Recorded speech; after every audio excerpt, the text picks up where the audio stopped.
নমস্কার, তোমাদের সবাইকে সানা স্মাইল এডুকেশন সেন্টারে স্বাগত জানিয়ে আজকের ক্লাসটি শুরু করছি।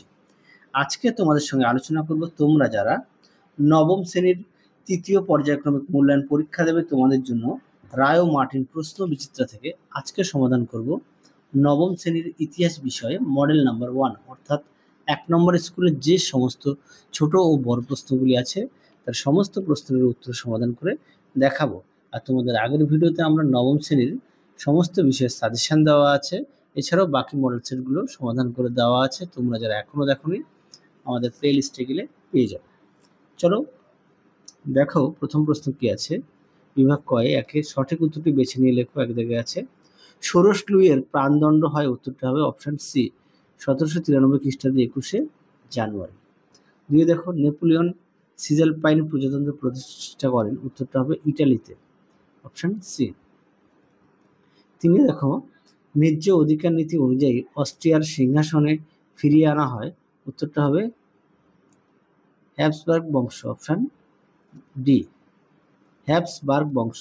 তিনি দেখো ন্যায্য অধিকার নীতি অনুযায়ী অস্ট্রিয়ার সিংহাসনে, এটা তো বললাম সরি। 4 জায়গায় দেখো কমিউনিস্ট ম্যানিফেস্টো প্রকাশিত হয়েছিল 1848 সালে, অপশন বি। 5 দেখো আলজেরিয়া উপনিবেশটি ছিল, উত্তরটা হবে ফ্রান্সের, অপশন এ।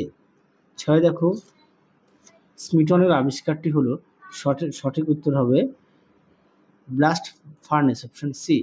7 দেখো নারদোনিয়া ভোলিয়া নামে গুপ্ত সমিতি গড়ে উঠেছিল, উত্তরটা হবে রাশিয়া, অপশন ডি। 8 দেখো রাশিয়ার সাহিত্যিক ছিলেন না, উত্তরটা হবে রুডিয়ার্ড কিপলিং, অপশন বি। 9 দেখো ব্রেস্ট লিটভস্কের সন্ধি স্বাক্ষরিত হয়েছিল, উত্তরটা হবে 1918 খ্রিস্টাব্দ, অপশন সি। 10 দেখো লিপলস অবজারভার কোন দেশের পত্রিকা, উত্তরটা হবে ইংল্যান্ডের, অপশন সি। ইটালির আবিসিনিয়া আক্রমণ করে, উত্তরটা হবে 1935 খ্রিস্টাব্দ, অপশন সি। তোমাদের কাছে একটি প্রশ্ন রাখলাম, অবশ্যই সেই প্রশ্নটি কমেন্ট বক্সে উত্তর দেবে সবাই। প্রশ্নটি হচ্ছে ব্রিটিশ সাম্রাজ্যের রত্ন কাকে বলা হয়? আরও একবার বলি, ব্রিটিশ সাম্রাজ্যের রত্ন কাকে বলা হয়? এই প্রশ্নের উত্তরটি অবশ্যই তোমরা কমেন্ট বক্সে জানাবে। পরবর্তী দেখো 12 দাগের দ্বিতীয় বিশ্বযুদ্ধের ভন পাউলাস কোন দেশের সেনাপতি ছিলেন, উত্তরটা হবে জার্মানির, অপশন সি। 13 দাগে দেখো ল্যান্ড লিজ আইন জারি করে, উত্তরটা হবে মার্কিন যুক্তরাষ্ট্রের, অপশন সি। 14 দাগে দেখো জার্মানির আত্মসমর্পণের পর ইউরোপে বিজয় দিবস হিসেবে পালিত হয়, উত্তরটা হবে 8ই মে, অপশন বি। তারপরে দেখো 15 দাগ ইয়াল্টা সম্মেলন হয়েছিল, উত্তরটা হবে 1945 খ্রিস্টাব্দে, অপশন বি। তারপরে দেখো 16 দাগ পার্ল হারবারের ঘটনাটি ঘটে 1941 সালে 7ই ডিসেম্বর, অপশন সি। 17 দাগ দেখো জাতিসংঘের আনুষ্ঠানিকভাবে অবলুপ্তি হয়, উত্তরটা লিখবে অপশন এ 1945 খ্রিস্টাব্দে। পরবর্তী প্রশ্ন দেখো 18 দাগের সাধারণ সভার বর্তমান সদস্য রাষ্ট্রের সংখ্যা, উত্তরটা হবে 193টি, অপশন বি। তারপরে দেখো 19 দাগে জাতিসংঘের প্রথম মহাসচিব জেমস এরিক ড্রুমন্ড কোন দেশের নাগরিক, উত্তরটা লিখবে দক্ষিণ কোরিয়ার, অপশন ডি। 20 দাগে দেখো ইউনাইটেড নেশনস নামটি দিয়েছিলেন, উত্তরটা লিখবে option C Franklin Delano Roosevelt. পরবর্তী দেখো বিভাগ ক্ষয় কি আছে। এক দাগে হারমিটেজ মিউজিয়ামটি কোথায় অবস্থিত, উত্তরটা লিখবে রাশিয়ার সেন্ট পিটার্সবার্গে। দিয়ে দেখো জাতিসংঘের সর্বশেষ মহাসচিব কে ছিলেন, উত্তরটা লিখবে বান কি মুন। পরটা দেখো ইউএনআরআরএ কথাটির সম্পূর্ণ নাম কি, দেখো উত্তরটি দেখো United Nations relief and rehabilitation administration.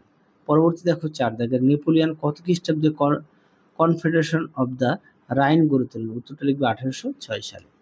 পরবর্তী দেখো ঠিক ভুল। 1 দাগের প্রশ্ন উত্তরটা ভুল, 2 এর উত্তরটা ভুল, 3 এর উত্তরটা ভুল, 4 এর উত্তরটাও ভুল, দেখে নাও। পরবর্তী দেখো কি আছে, বাম স্তম্ভের সঙ্গে ডান স্তম্ভ মেলাও। 1 একটা সি, 2 একটা ডি, 3 একটা এ, 4 একটা বি। পরবর্তী দেখো বিবৃতি আছে, বিবৃতি প্রশ্নগুলো দেখে নাও। 1 দাগের প্রশ্নের উত্তরটা হবে অপশন সি 2 দাগেরটা হবে অপশন বি। তারপরে দেখো 3 দাগ, 3 দাগের উত্তরটা হবে অপশন বি।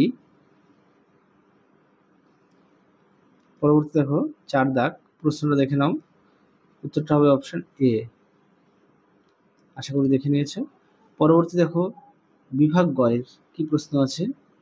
প্রথম প্রশ্ন 1 দাগ, পাদুয়ার ঘোষণাপত্রটি কি? দেখো উত্তরে উপরে লিখে দিয়েছি কি আছে। এটি একটি কূটনৈতিক নোট যা 1791 সালে 6 জুলাই পবিত্র রোমান সম্রাট দ্বিতীয় লিওপোল্ড দ্বারা জারি করা হয়েছিল। ফরাসি বিপ্লবের সময় রাজা লুই লুই এবং মেরি অ্যান্টোনেটের ভার্নেস থেকে পালানোর চেষ্টার পর তাদের গ্রেপ্তার প্রতিক্রিয়ায় এই ঘোষণাপত্র জারি করা হয়েছিল। আশা করি তোমরা বুঝে নিয়েছো। পরবর্তী দেখো কি আছে। 2 দাগে জাতি রাষ্ট্র বলতে কি বোঝো। দেখো তো এখান থেকে এই পর্যন্ত লিখবে উত্তরটি, এখান থেকে এই পর্যন্ত। পরবর্তী প্রশ্ন দেখো 3 দাগের এমস টেলিগ্রাম কি? উত্তরটি দেখো উত্তর, এখান থেকে এই পর্যন্ত উত্তরটি লিখবে। পরবর্তী দেখো কি আছে। 4 দাগের জুলভেরাইন বলতে কি বোঝো। উত্তরটি দেখে নাও উত্তরটি, তোমরা এখান থেকে এই পর্যন্ত উত্তরটি লিখবে। পরবর্তী দেখো কত খ্রিস্টাব্দে কাদের মধ্যে মিউনিক চুক্তি হয়। দেখো প্রশ্ন উত্তরটি, দেখে নাও মিউনিক চুক্তি কত খ্রিস্টাব্দে, সালটা হচ্ছে 1938। আর কাদের মধ্যে হয়েছিল দেখো। পরবর্তী দেখো রক্তাক্ত রবিবার কি? দেখো প্রশ্ন উত্তর,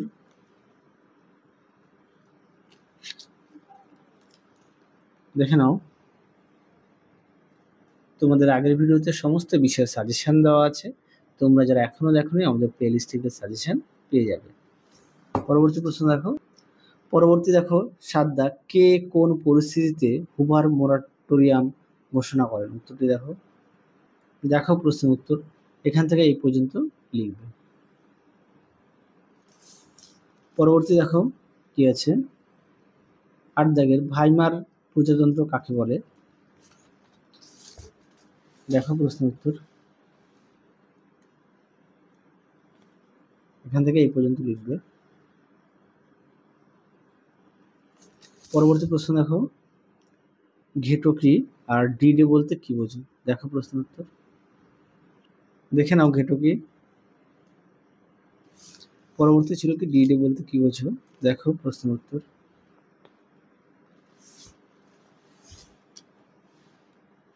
দেখো উত্তরটি, এখান থেকে এই পর্যন্ত লিখবে।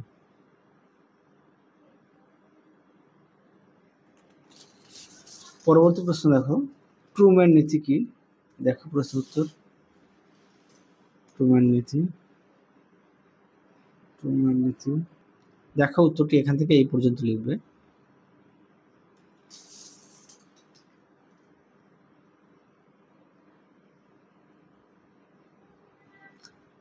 পরবর্তী দেখো কি আছে। ভেটো কি। দেখো উত্তর, দেখো প্রশ্ন উত্তর, ভেটো কি, এখান থেকে এই পর্যন্ত লিখবে উত্তরটি। পরবর্তী দেখো জাতিসংঘের ব্যর্থতার 2টি কারণ লেখো।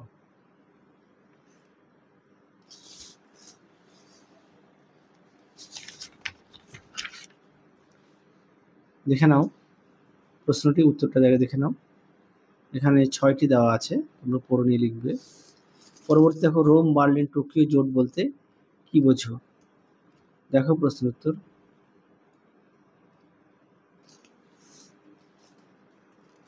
দেখে নাও উত্তরটি, এখান থেকে এই পর্যন্ত লিখবে। পরবর্তী দেখো কি আছে, পক্ষ শক্তি বলতে কোন কোন দেশগুলিকে বোঝায়। দেখো প্রশ্ন উত্তর, দেখো এখান থেকে এই পর্যন্ত লিখবে উত্তরটি। পরবর্তী দেখো আটলান্টিক চার্টার কি। খুব গুরুত্বপূর্ণ প্রশ্ন, প্রশ্নটা আসে, অবশ্যই ভালো করে পড়বে তোমরা। দেখো আটলান্টিক সনদ, উত্তরটি এখান থেকে ঠিক এই পর্যন্ত লিখবে। পরবর্তী দেখো বিভাগ ঘয়ে কি আছে, একের বাস্তিল দুর্গের পতনের গুরুত্ব আলোচনা করো। উত্তরটি দেখো, দেখো প্রশ্ন উত্তরটি তোমরা এখান থেকে লিখবে।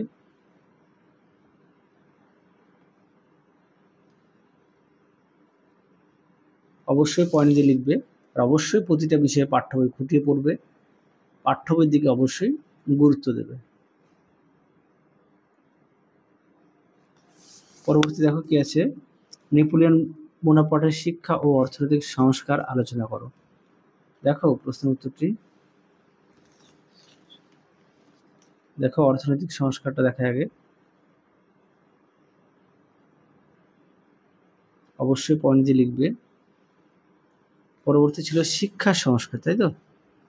হ্যাঁ, শিক্ষা সংস্কারটা দেখো, দেখে নাও, অবশ্যই পয়েন্ট দিয়ে লিখবে। পরবর্তী ছিল ভিয়েনা সম্মেলনের উপর একটা টিকা লেখো।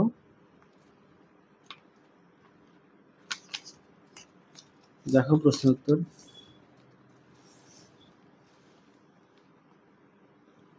এখান থেকে লিখবে উত্তরটি, দেখে নাও, ঠিক এই পর্যন্ত লিখবে উত্তরটি। পরবর্তী দেখো কি আছে, 4 ফেব্রুয়ারি বিপ্লবের কারণ আলোচনা করো। দেখো উত্তর,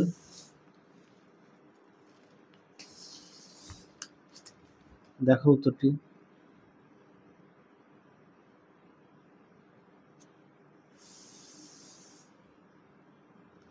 তোমরা অবশ্যই পাঠ্য বই খুঁটিয়ে পড়বে, পাঠ্য বইয়ের দিকে অবশ্যই গুরুত্ব দেবে।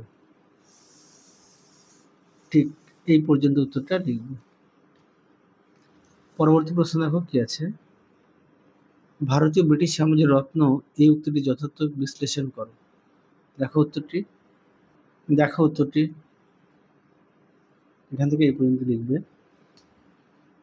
পরবর্তী প্রশ্ন দেখো কি আছে, 6 দাগের প্রথম বিশ্বযুদ্ধে জার্মানির পরাজয়ের কারণগুলি আলোচনা করো। উত্তরটি দেখো,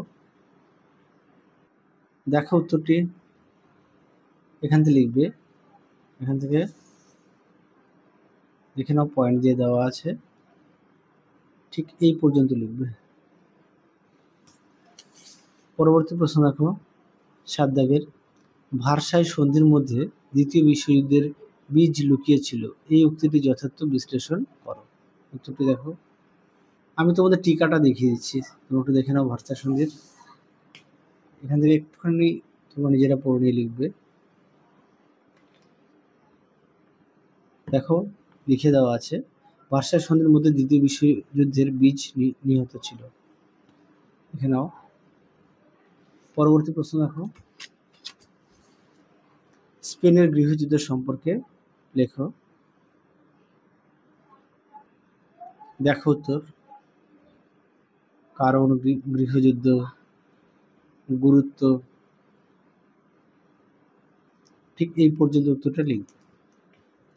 চলো পরবর্তী প্রশ্ন দেখো কি আছে, বিভাগ উময়ের 5-1 আছে, বিসমার্ক কিভাবে 3টি যুদ্ধের মাধ্যমে জার্মানিকে ঐক্যবদ্ধ করেছিল। উত্তরটি দেখো, দেখো উত্তরটি,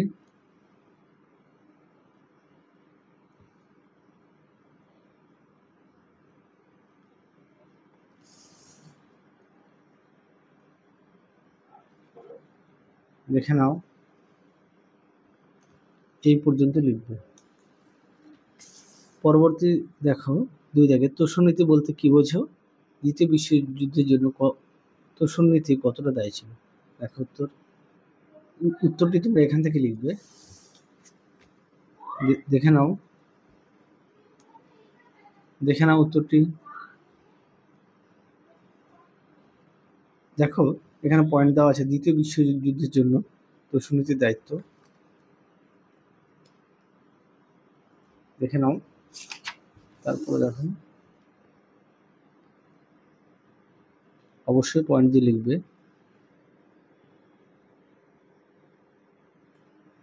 তোমরা একটা কাজ করবে, দ্বিতীয় বিশ্বযুদ্ধের জন্য তোষণ নীতির দায়িত্ব, হ্যাঁ এটা এখান থেকে দেবে, আর সংজ্ঞাটা তো আগে দেখিয়েছি, আর এটা দেওয়ার দরকার নেই ইংল্যান্ডের। হ্যাঁ, পরবর্তী প্রশ্ন দেখো, শিল্প বিপ্লবের অর্থনৈতিক, সামাজিক ও রাজনৈতিক ফলাফল আলোচনা করো। দেখো উত্তর। এটা দেখো ফলাফল, অর্থনৈতিক ফলাফল দেখে নাও। উত্তরটি এখান থেকে লিখবে, দেখে নাও, অবশ্যই পয়েন্ট দিয়ে লিখবে।